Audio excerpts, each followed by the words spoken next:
My name is Annie, 47 years old. Since I got married, I had been taking care of my husband, who had never done chores as a housewife. I met John, who was turning 50 this year, at the hospital I worked. It was a common story, our nurse-patient relationship. When his discharge was announced, he asked me out. He was good-looking and well-spoken and knew how to treat a woman.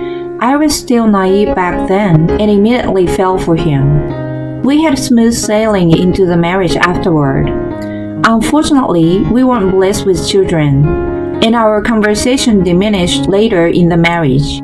But we still went out for special dinners to celebrate birthdays and anniversary.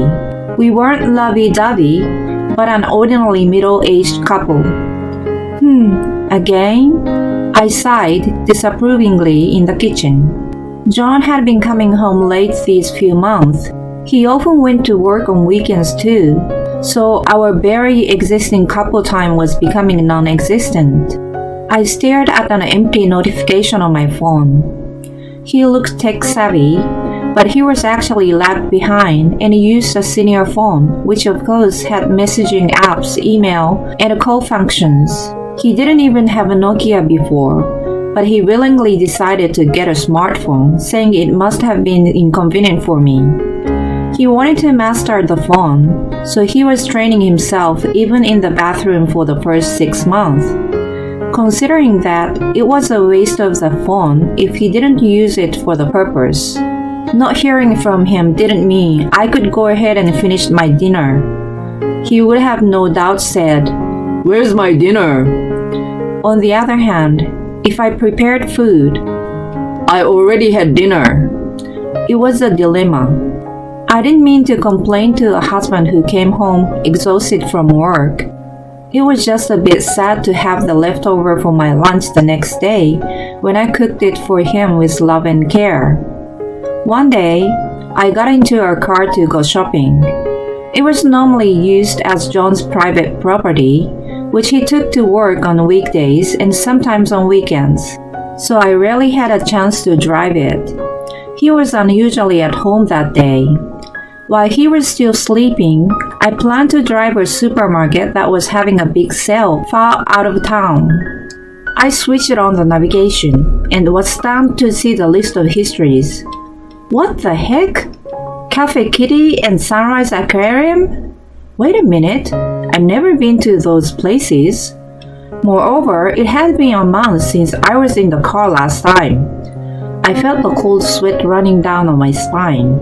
When I found many other histories that didn't sound work-related, I breathed in deep to calm myself down.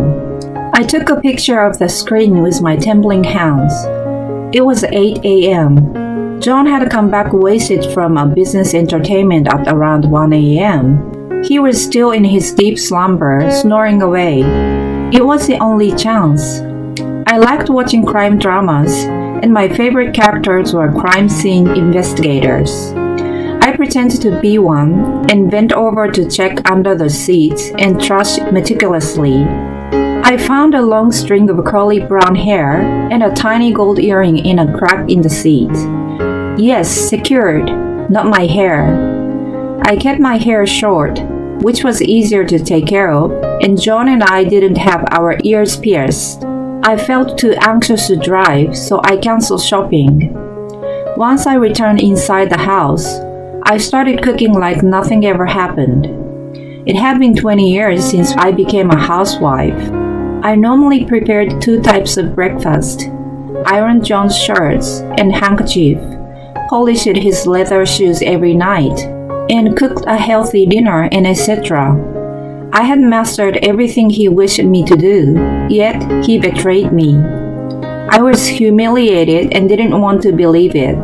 A short while later, John got up. "Morning. Which one would you like, a smoothie bowl or eggs and bacon?" "I had too much to drink last night, so I will have a smoothie bowl." I left a newspaper on a dining table.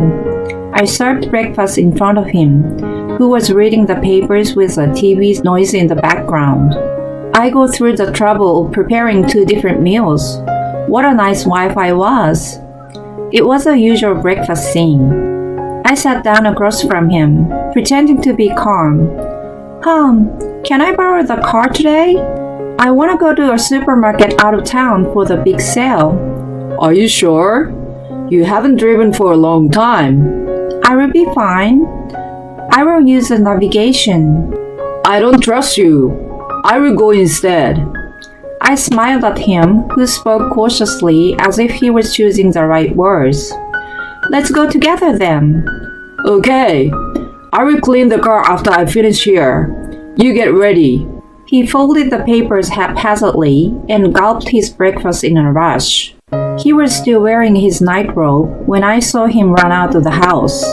I waited for the front door to close, and then I put the hair and the piercing in a Ziploc bag with the date and time and hid in the back of the cupboard. I went out with John for the first time in months that day. The car was vacuumed, and there wasn't a single speck of dust inside. When I started the navigation, the history had been deleted. I thought to myself that I would let it go this time for not having enough evidence, but there wasn't going to be a second time. I glared at John, who was strangely nice to me in my mind. Things were peaceful for the next few weeks until my birthday.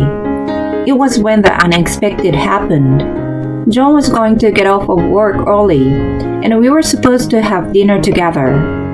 I booked the French in the mall at 8:30 tonight. Don't be late, I reminded him while preparing breakfast, but he gave me a half-hearted groan. Maybe he didn't get enough sleep from coming home late again last night.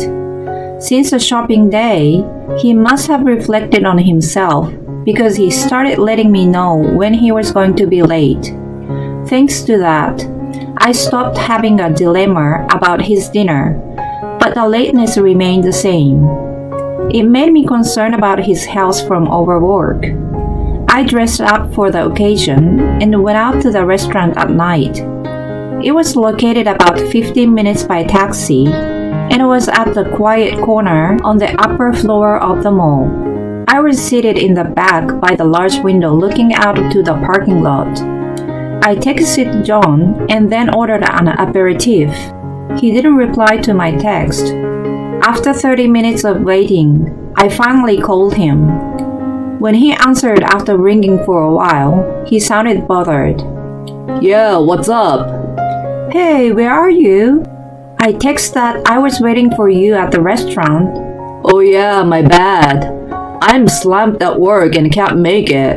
What? What do you mean? You always got off on time for special occasions. You could have let me know earlier if you couldn't make it. He clicked his tongue as if to say celebrating his wife's birthday was a nuisance. I didn't even have time to do that. I'm working.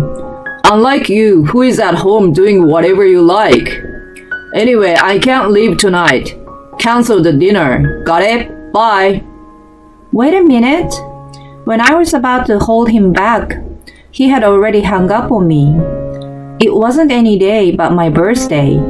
As I gave in, I called my waiter to explain the mishap and told him that I would pay for the pre-booked course.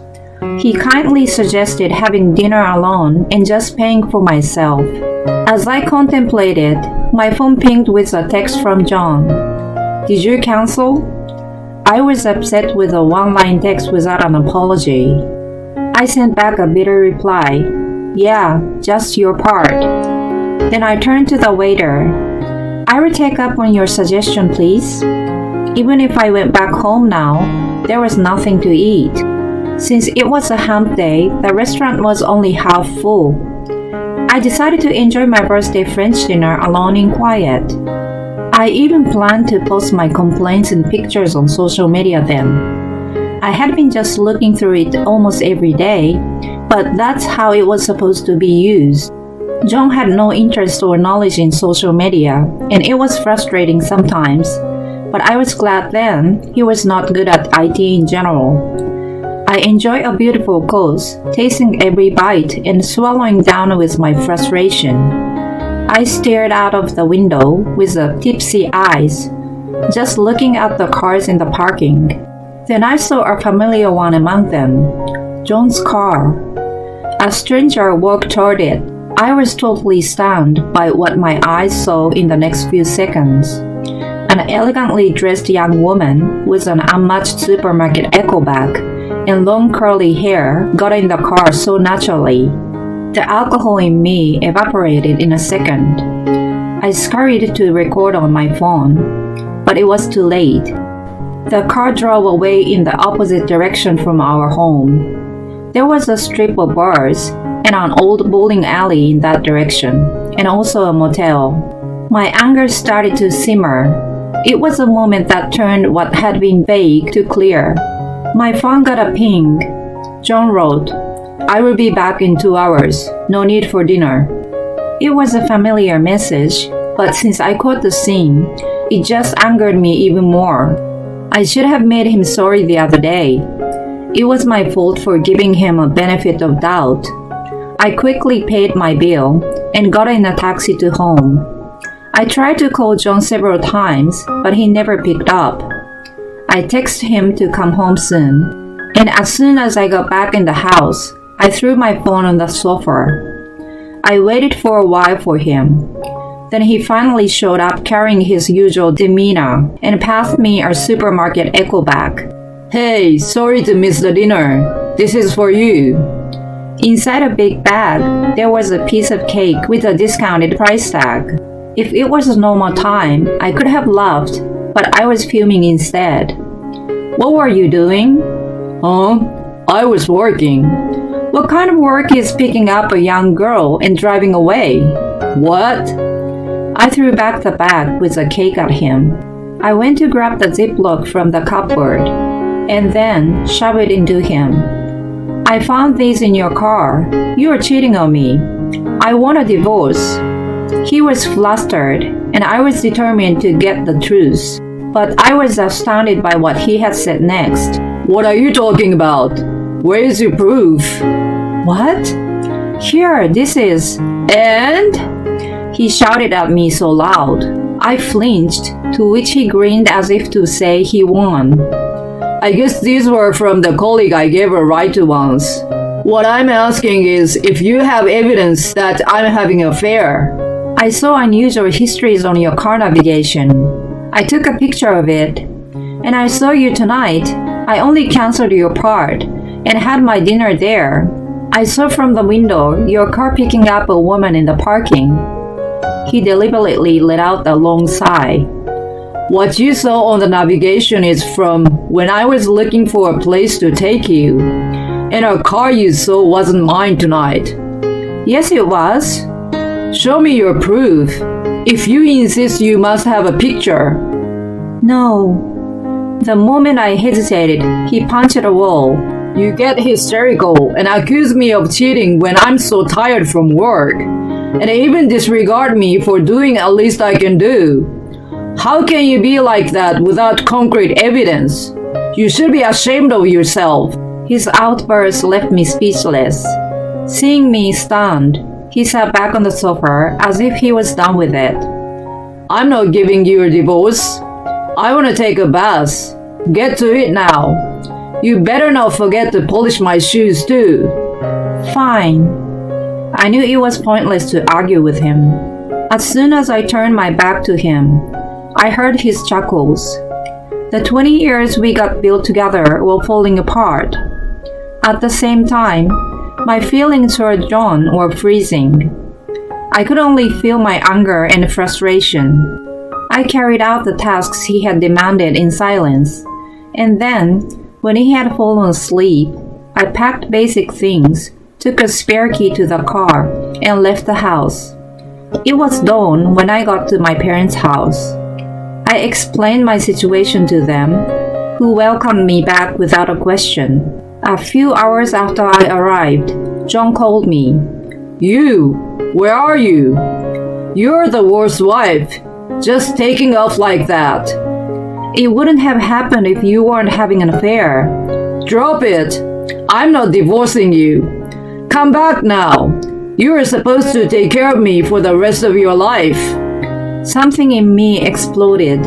I was just a useful servant to him. His servant called the affair, but she wasn't supposed to meddle with it. If he didn't want to come out clean, then I had a plan. I was going to make him regret not owning up to his responsibility. Okay, I will get a lawyer. You will hear from him soon. I hung up before he could say anything. I wasn't gonna let him get away with it easily at this point. It made no sense to not demand alimony for adultery.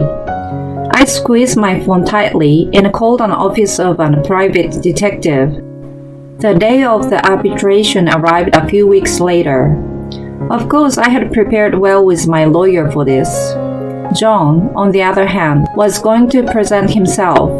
It was a great turn of the event for me. He must have thought that he could easily pressure me to submit to him like the other day, but I wasn't going to let that happen. I knew how well-spoken he was than anyone else. The arbitrator wasn't supposed to be influenced, but who knew if John wasn't going to try? I gladly accepted to face him. He showed up looking quite disheveled at the meeting. His shirt and pants were wrinkled and shoes were unpolished. It seems his mistress wasn't good at chores as I expected. The second he noticed me, he called out my name desperately and blubbered his love to me. Living alone must have gotten to his head. It was such a performance of his life. The arbitrator was astounded and watched him for a little while. When I knocked her with a cough, she finally silenced John. She asked me to present first, but it was John who opened his mouth. I quietly stopped her, who tried to quiet him. He declared his love and his faithfulness to me.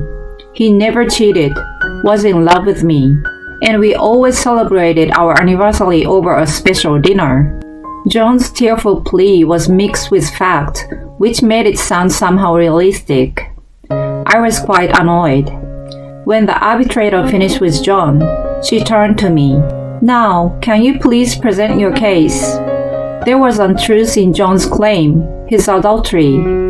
I had done the best I could to take care of him. His adultery is a betrayal. I asked for a divorce, that's all. I told you I never cheated on you. You better prove it. He really wanted to see the evidence. I was ready to give them to him. Firstly, please take a look at this. This is a picture of the car navigation histories that gave me suspicion in the first place. It's a print out of the picture. I also found a string of hair and piercing in the car on the same day, and John smirked at the evidence as the arbitrator wasn't looking at him. I opened my PC and faced the screen toward the arbitrator and John. This is a social media account of John's mistress. Huh? It seems like he has hidden his marital status from her, so she has been posting every outing with him. John's smirk disappeared. The arbitrator stretched her arms toward my PC. May I? Sure, please. The arbitrator scrolled the page as she inspected the posts. It was just a lucky guess. I realized that most of the car navigation histories was a photogenic spot. I thought there might be pictures of John and his mistress in the background and searched social media with a little hope. I didn't have a gut to contact a private detective at that point. I was just looking for any proof. As I expected, there was a large amount of data, and I finally found an account after consuming a lot of spare time I had as a housewife. There was a post with a comment. I went for a drive with my mature boyfriend. I'm sad to lose my piercing though. Let me know if someone finds it. She considerably uploaded a picture of the same piercing I had found in the car. The owner of the account had the same style of hair and the same coat she wore when I first saw her. There were other contents that fit perfectly with the histories of car navigation, and some images with a figure of John without the face. I was certain it was his mistress. Too bad I already had hired a detective at this point. Well, the moment I found this, I immediately informed him. The arbitrator looked at John coldly. This is not an affair. It's strictly a business relationship on my side. She's the one misunderstood the fact. I ignored his excuses and produced more evidence. Dozens of pictures that came from my detective were laid out on the table. John didn't need to excuse himself anymore after I left, so he seemed to take the opportunity to spread his wings. I heard it was so easy to take pictures of them, such as going into a motel room, visiting his mistress at her house, and taking her into our home. Most of all, there was one picture that caught my eye. I mumbled, "Wolf," and showed the image. A 50-year-old middle-aged man with a collar and leash was ecstatically worked by a young woman in a park. The arbitrator clearly showed her disgust. Every time John rushed to grab the nighttime walk photo, I retrieved another one taken from various angles. I looked into his eyes and said, "Woof, woof. Stop it! They're not for your entertainment." "So should I send these to your office?" "No! Wait! And now, here's another one. If I may comment, you shouldn't use the car as a motel room." I showed the result of a lab test. I gave the spare key to my detective and had him swap the seats in the car. As expected, there were bodily fluids that validated his adultery. Or do you guys like to drive around without your underwear? Either way, it would be wise not to. I smiled at John, who was red-faced and trembling. "Did you enjoy the evidence?" Shell-shocked, he muttered some swear words and hung his head in despair. A poor puppy. From then on, the arbitration proceeded in a decent manner. In addition to the division of property, it was decided that I was also to receive a hefty alimony payment for his betrayal in a long-standing marriage. I expected that. After everything was decided, John blurted out something. "I will let you have a divorce. Even after paying you all that, I still got a house. I will marry my young and pretty girlfriend. We'll live a modest life, and she would slowly but surely learn to take care of the house." "What are you talking about? She's leaving you." Huh? When she posted about the relationship on the social media, it's obvious that she is dating you without knowing you're married. I mean, who would make such brazen posts knowing her boyfriend is married? Her contact information was easily obtained on social media. I reached out to her through the detective before arbitration. She was told by John that he had a girlfriend he wanted to leave and had no idea he was married. He just wanted to show off to the public. My mature boyfriend is hot and confirm her status in society. Well, if she knew the truth, she wouldn't have posted on social media. But that didn't change the fact that she tried to steal a guy from another woman. She said she was going to spread the fact on her social media, and also, she wasn't going to see you again. "No way." The arbitrator then said, "We are done here." I shook hands with her and walked out of the room, leaving a pale-faced John. I heard about John and his mistress from my private detective later on. Instead of getting sympathy from her followers, she was bashed about her adultery when the truth came out. People close to her also found out, and it became too uncomfortable to stay at work anymore. No one knew where she moved to, but her previous apartment suddenly became empty. John couldn't come up with a sum for alimony and spousal support after all, so he sold the house and moved to a small apartment. As a result of never helping with housework, his life was disheveled, his appearance became filthy, and the smell of garbage leaked out of his apartment. As a result, his colleagues stayed away from him, and his bosses were disgusted that he was demoted and moved to a dark corner of the office. From what I had heard, it sounded like he'd be working even after his retirement. As for me, I managed to find a job in a small hospital near my parents' house. Having 20 years of blank on the job is huge. Although I struggle with the latest equipment, I'm blessed with kind colleagues and I'm living a fulfilling life. The alimony was used to renovate my parents' house for their future. I'm supposed to inherit it anyway. Above all, my parents, who are getting older, will have a difficult time if it remains as is. It's an old single-story house, but my parents were overjoyed when the interior was redecorated and it became cozier. The cost of the private investigation had reduced my savings, but I don't regret it. I can still work hard and make money again. I want to buy a car for the convenience of commuting and shopping when I save up enough money. Of course, if I have a boyfriend in the future, I won't use the car for anything other than its intended purpose.